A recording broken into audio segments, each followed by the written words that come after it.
This film is a demonstration and showing the contrast between two different styles of Sargent Greenleaf Triple B locks.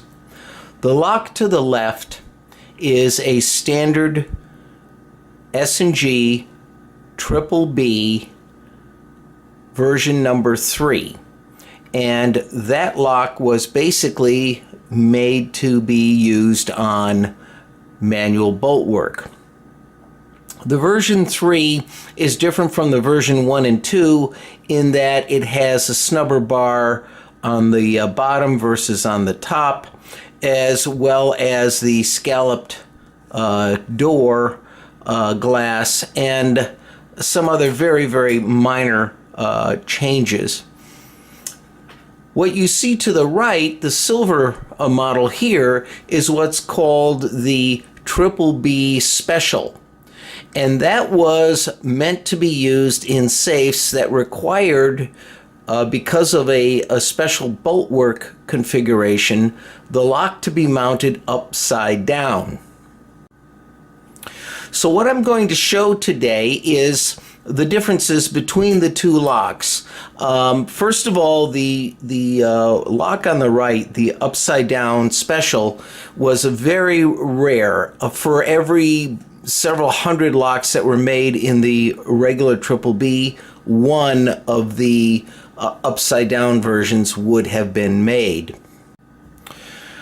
Now, for purposes of this film, I've removed the glass from both of these locks so that it's easier for me to point out what's going on with the doors closed first before I open them, because of the fact that they are both a right-hand hinge doors, so you're going to have some interference with the door from the silver lock. The main difference between these two locks is in the design of the snubber bar. In the regular lock, the snubber bar is engaging the locks from the bottom and engages the drop bolt from below here. In this design, the movements are upside down and otherwise are exactly the same as the movements in this case. And the snubber bar is engaging from above, and the drop bolt is here from above also. So you have your lever that catches the drop bolt from the snubber bar up on the top here, versus the same configuration here but from below. Nearly everything else between the two locks is identical, other than a very few very minor changes in how the case was milled and the opening for the bolt work was made. Now, with the door open, again, the main differences between the two are the positioning of the drop bolts here and up here, and the configuration of the snubber bar, which has the catch lever down here, and the snubber bar, which has a catch lever up here. This one operates by holding it upward from gravity here, and this one operates by holding it by gravity up here. I've now wound both of the movements so that I can engage the drop bolts and show how that is done. Right now, both of the locks are in the off guard position.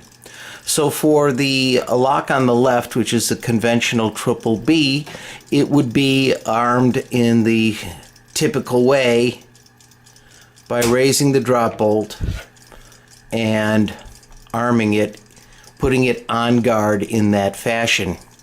For the one on the right, for the Triple B Special, you would pull it up like so. So what you now have is the drop bolt on the left being held in the on guard position from below and being held up by this catch lever attached to the snubber bar, whereas here in this example it's held aloft by a little bit different of a configuration of a catch lever on the same type of snubber bar. And I will now demonstrate the locks going off guard, and that would happen when any one of the three timers would go to 0. So we're going to pretend that they've gone to 0 and move the snubber bar on the base of this one to the left, and that then allows the drop bolt to fall via gravity by being disengaged from the lever, the catch lever. On the right, we will do the same thing by moving the bar over here, and you'll see that on this side it was up here, on this side it is in the opposite corner because it is oriented 180 degrees. And I'm just going to hold it because the spring is pretty strong. And now the one on the right has gone off guard. And of course, another difference between the two is in the positioning and the style of the hole that's in the case to accept the external bolt work. Obviously, the whole purpose of the special was to have the bolt work located near the top, whereas in the conventional style it would have been located at the base. You'll see that there is enough room for the conventional collar, which is a large silver ring, to be mounted in this area. Because of the configuration of the bolt being reversed, the edge of it comes very close to the corner. So what S&G had to do was substitute a very narrow collar around the bolt hole here.